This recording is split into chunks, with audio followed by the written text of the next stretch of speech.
Did you know you can actually use the Paralyzer to lift your teammate off the ground and buried? That's only one of the 25 things that you probably forgot you could do on buried. And number 2, Leroy can basically babysit your last zombie for you. Just make a crawler, give him candy while he's standing next to it, and he'll pick it up and carry it around the map for you, following you wherever you go. He'll even keep holding onto it through all of his different animations, whether he's climbing up something, dropping down, or following you through different parts of the map. And as far as I could tell, there's currently no limit to how long he can hold it. You can literally go AFK and he'd still be standing there with your crawler, which makes this really useful for Easter egg steps or even just taking a break during high rounds. The mansion is where it gets a little bit inconsistent. Sometimes he'll stop right at the entrance, but other times he'll somehow follow you. And for when you're ready to kind of progress to that next round, if you simply just shoot or knife Leroy, he'll kill the crawler for you almost immediately. And number 3, the time bomb doesn't undo nearly as much as most people remember. After placing it, you can finish a buildable, have Leroy break a barrier, open a door, and even leave a power up on the ground. Once you activate it, everything about your character returns to how it was when the bomb was placed, but the changes around the map aren't reversed at all. The power up is still there, the buildable remains finished, and the doors stay open, and the barrier is still gone. And number 4, a lot of people forget that you can actually give Leroy candy while a weapon is still floating above the mystery box. He'll walk over, kick the box, and re-roll it into a completely different weapon, basically working like the hacker device from Moon without spending your points. And number 5, the Trample Steam can actually launch you inside Leroy's cage after it's already been locked. Set one down before the cage closes, then shoot Leroy so he runs back inside and locks the door behind him.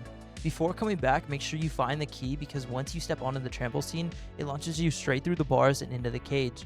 From there, you can use the key from the inside and unlock yourself back out whenever you want. And number 6, the points you earn from using Leroy's booze actually depend on how far away he is from the barrier.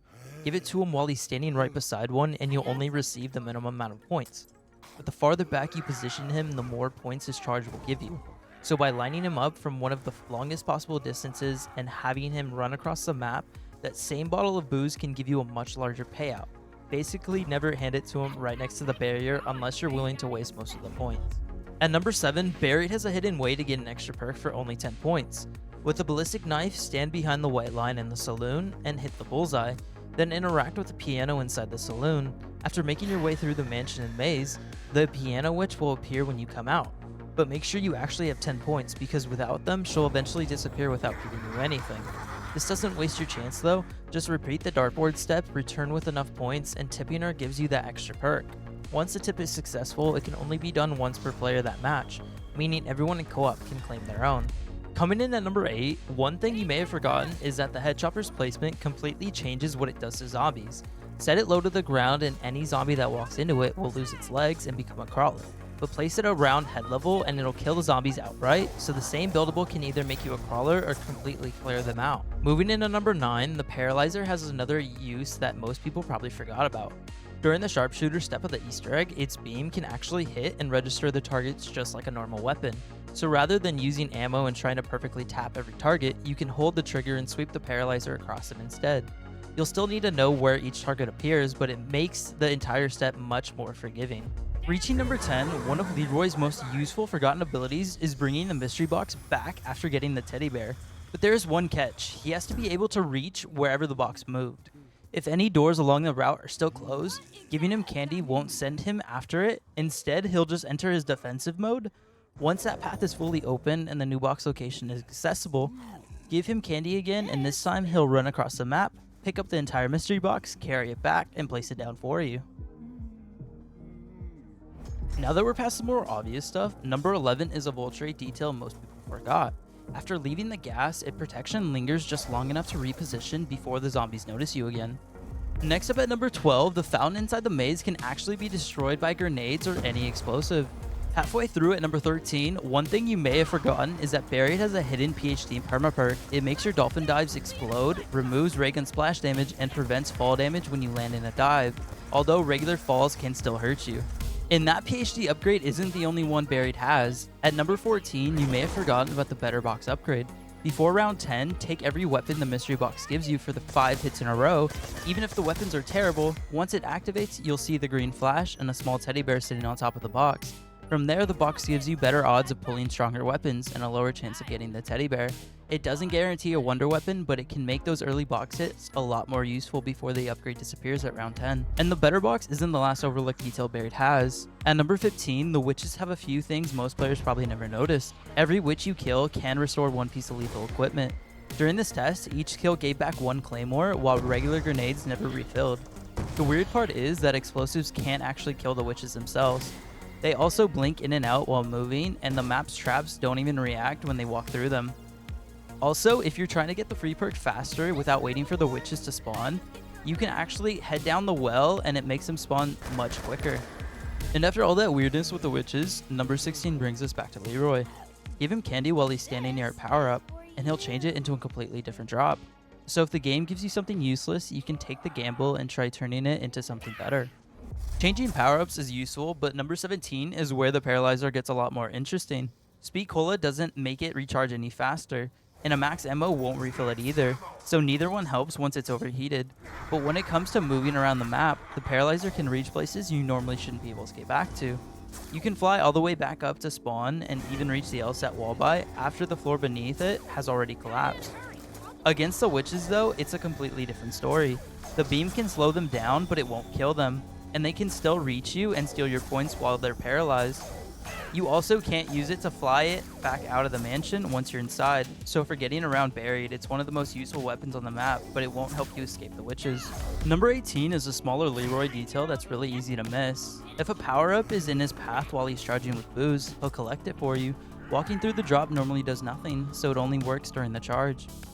And Leroy's box tricks don't stop there. At number 19, locking the mystery box before it ever moves prevents the teddy bear from appearing, which also stops fire cells from spawning. But if the box moves once before being locked, fire cells can still appear afterward. And the mystery box isn't the only thing Leroy can take care of for you. At number 20, giving him candy near the weapon chalks makes him place them around the map himself.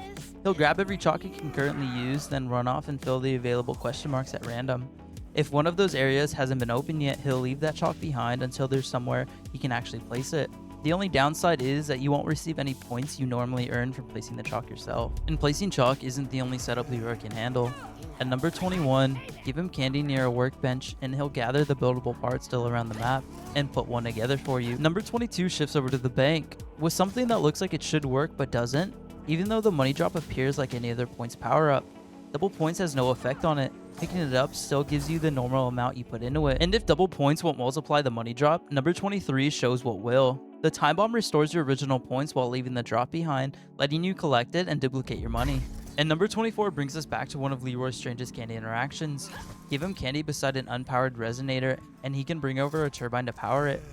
But if you're already carrying the turbine, he'll just stand there or walk away without doing anything. Once it's back on the workbench though, his pathing gets really weird. Instead of running directly to it, he can head toward a nearby buildable table, teleport straight to the turbine bench, and then walk all the way back with it to power the resonator. It still counts as if you picked up the turbine though, so he isn't creating an extra one. And one more weird Leroy interaction, candy won't make him target witches, but his charge can still kill them, and a booze charge can even collect the perk bottle. And closing out the entire list, number 25 might be the most broken time bomb trick on Buried.